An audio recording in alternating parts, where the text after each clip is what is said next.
Hey students, welcome again to an exciting educational video today.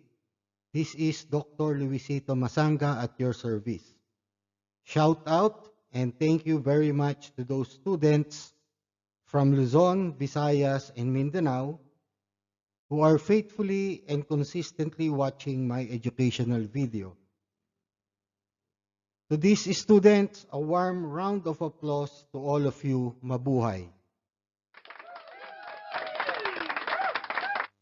Our topic for today is about Module 1, which is Fundamentals and Principles of Corporate Governance.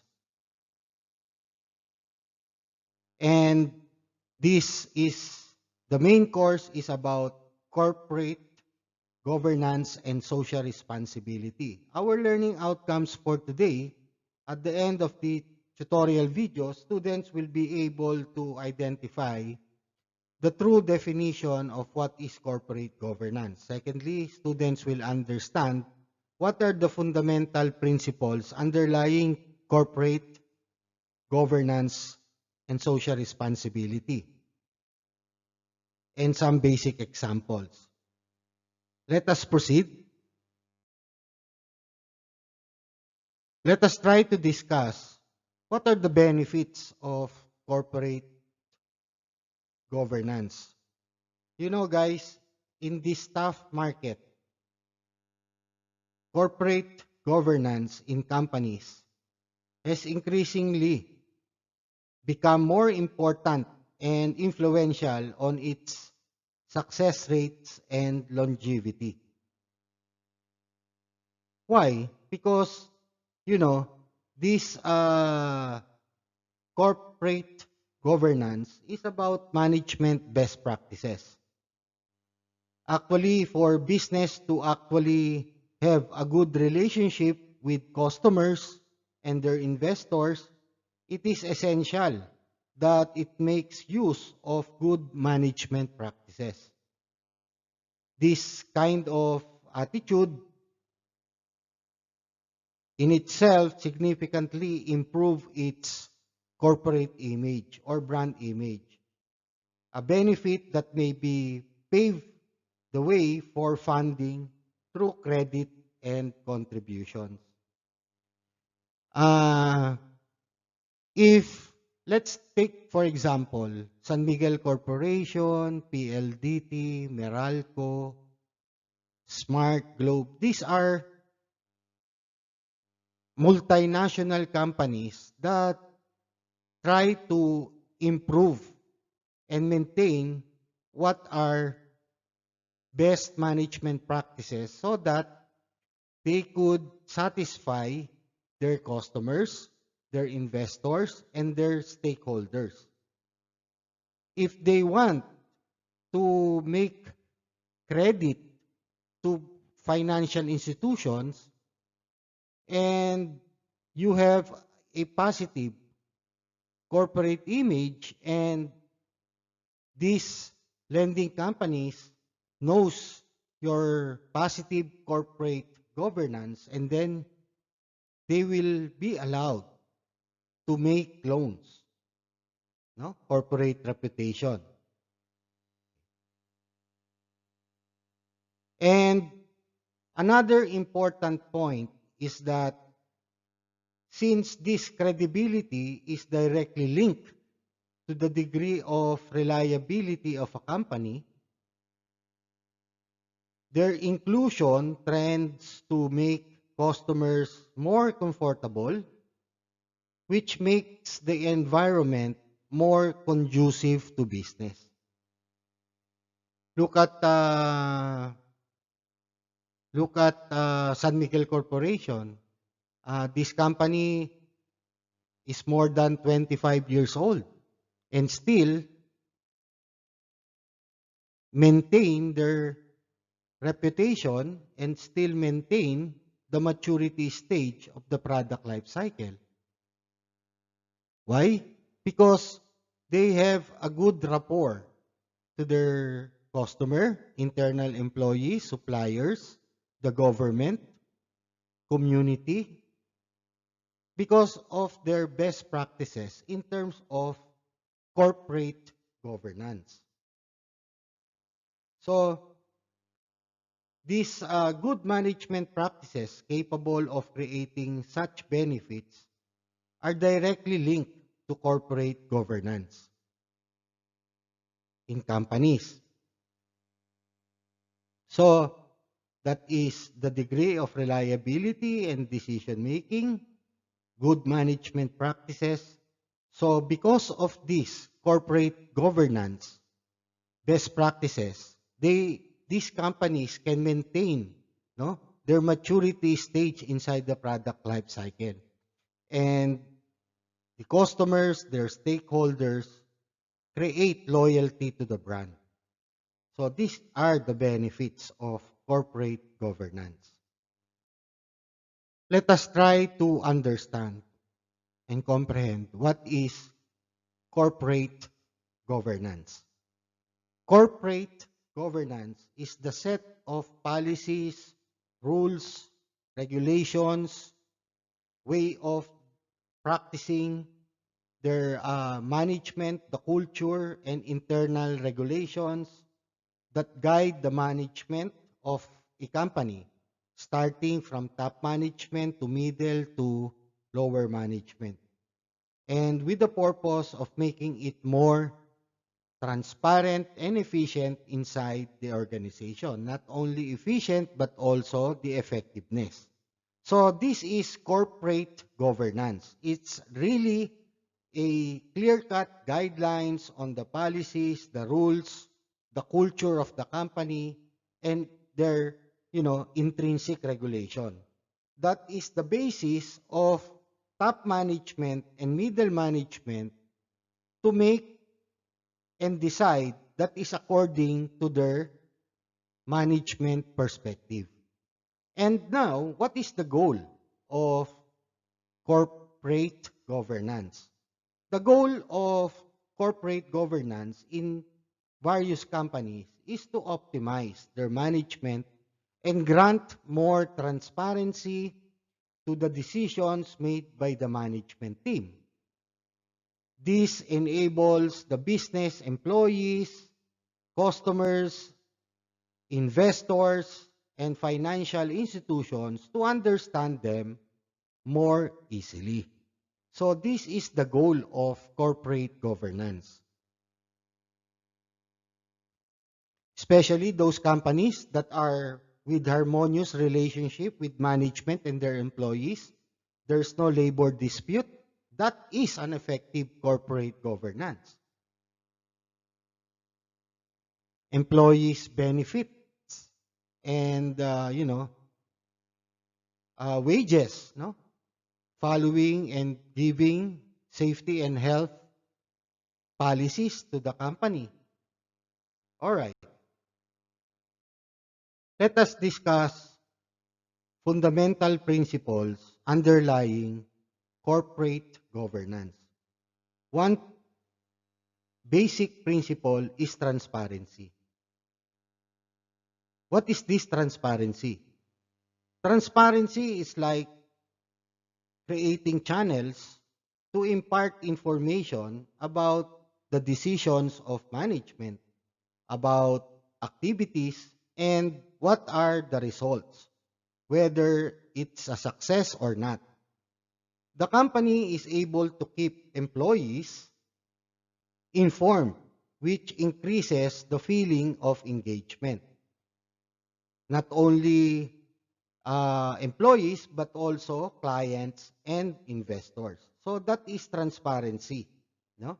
If they are doing corporate social responsibility, if they are helping the environment, helping the community, so if they can work out, try to reduce their operational expense, okay, they have to be transparent not only to their employees, but to all stakeholders. And that is transparency put into action and one basic principles of corporate governance. Let's go to equality. When we speak of good management practices, we refer to operational strategies that benefit equally all partners and investors of the company. It is for this reason, one of the fundamental principles of corporate governance is equity among shareholders, the owners of the company.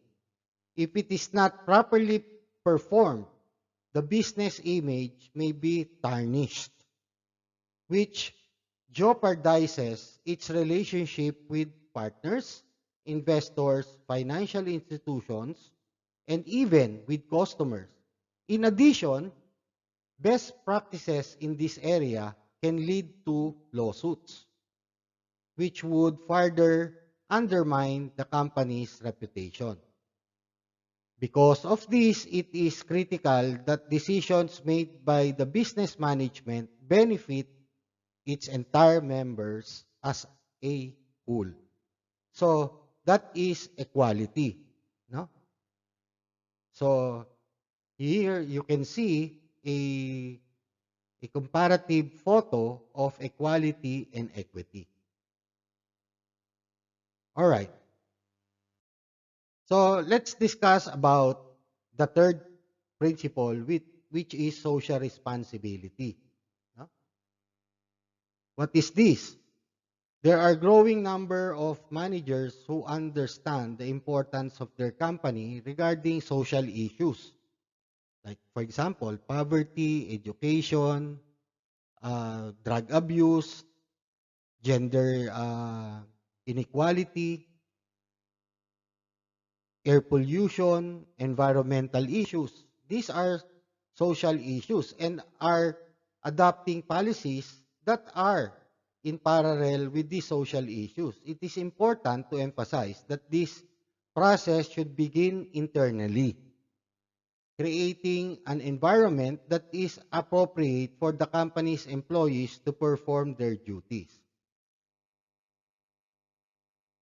By taking on their role as a social responsible company, these companies in question, in addition to improving the society in which they are included, benefit from their improved image, which reflects positively in their relationship with customers.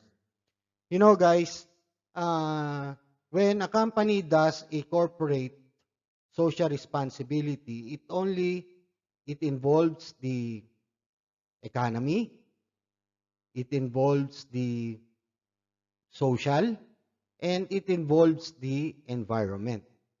So these three variables are, benefited when a company does a corporate social responsibility. Because when a company is inside the company, they are called employees. And when they go outside the company, they are part of the community. And therefore, if a certain company has a corporate governance that provides the principle of social responsibility, therefore it helps the socio-economic well-being of the community and the environment as well. Okay? So let's discuss about accountability. What is accountability? Directly related to transparency, accountability is nothing more than the process of disclosure of all practices and results, referring to aforementioned principles by the company's channel, no? The flow of the transparency. Lastly, it is important to emphasize that in order to maintain the principle of transparency, the disclosed information must be completely true and genuine, regardless of whether it is positive or negative. Actually, that is the principle of public relation. No? Public relation is the management of the reputation of the company to the public. Sometimes the public will perceive you as, negative corporate reputation of positive corporate reputation. So, meaning to say, public relation is, you know, is a subset of corporate governance.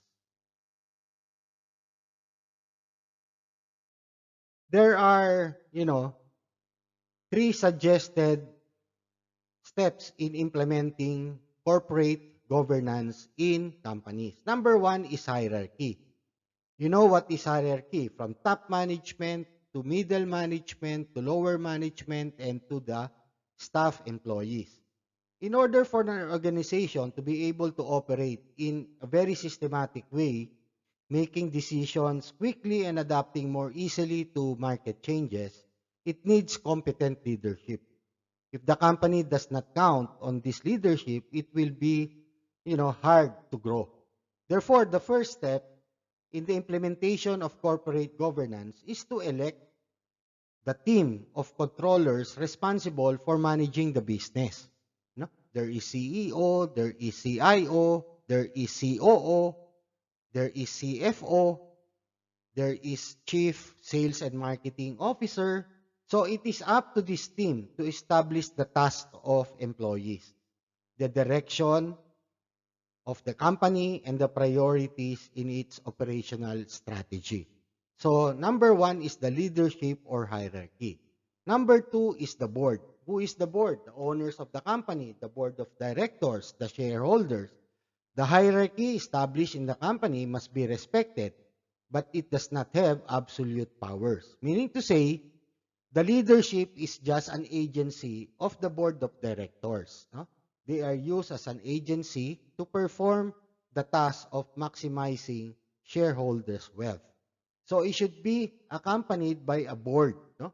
The board of directors, investors, and experienced trained professionals.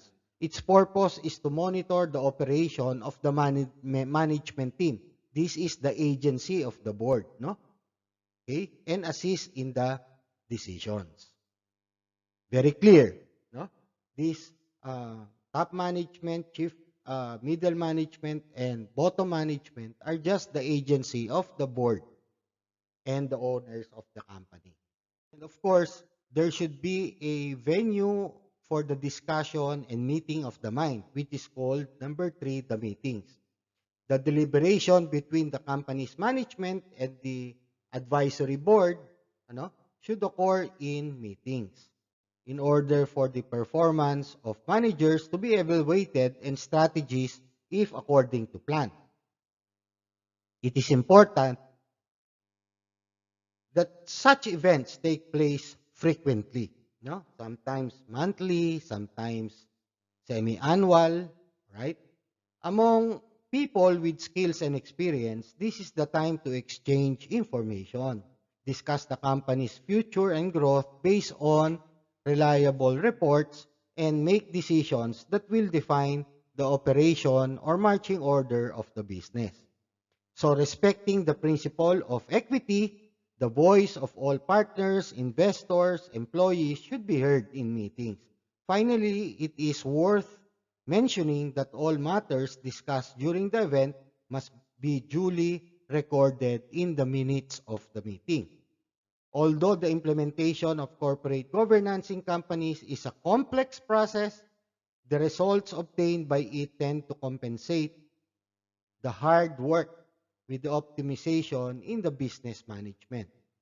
This is a situation that enables a significant increase in the performance, the return of investment, okay, which presents obvious results in profitability and growth. In addition to corporate governance in companies, other attitudes can be taken to improve the performance of a business. Among these, we can mention data governance, in the information technology. So, really, corporate governance is really best management practices. It is a set of rules, regulation, policies that helps the management team of the company to make a decision with regards to the profitability and growth of the business and their relationship to the employees and other stakeholders. And this is my reference for this tutorial video. And thank you very much to those students who religiously watch my YouTube channel. Thank you for subscribing, liking, and sharing the channel. Till next time, keep safe, everyone.